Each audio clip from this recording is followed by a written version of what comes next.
Op camping Tjada Staten in Rinsemegeest is het feest. De camping is namelijk uitroepen tot de beste van heel Nederland.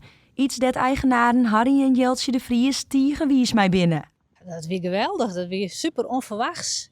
Maar we zijn tegengrutsk dat we dat willen binnen. Hier smijl van heb ik jou daar. Ik ben helemaal trots. Dus ja, dat is dat is gewoon super. Goedemiddag. Wat een weekje, hè? Hoi. Ja, nou, het is lekker zomer dit toch niet, deze temperatuur. Na Jerentarieding iepen het stel in 2022 de camping. Een wensk die er al langere tijd wie. Ik roep het al 30 jaar.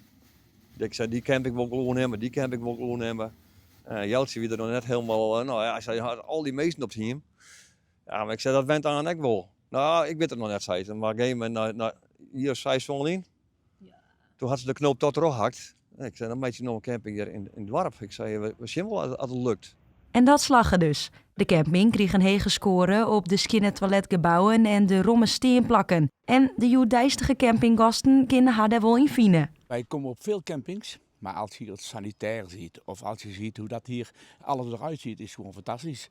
En daar zijn we heel blij mee. Het is het helemaal waard, want het is een unieke plek hier om hier te bivakeren.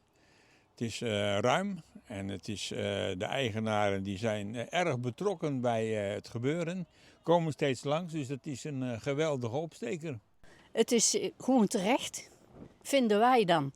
Het is een prachtige camping, het sanitair is geweldig. En het wordt heel erg goed onderhouden. Dus ja, alleen maar pluimen. Houdoe.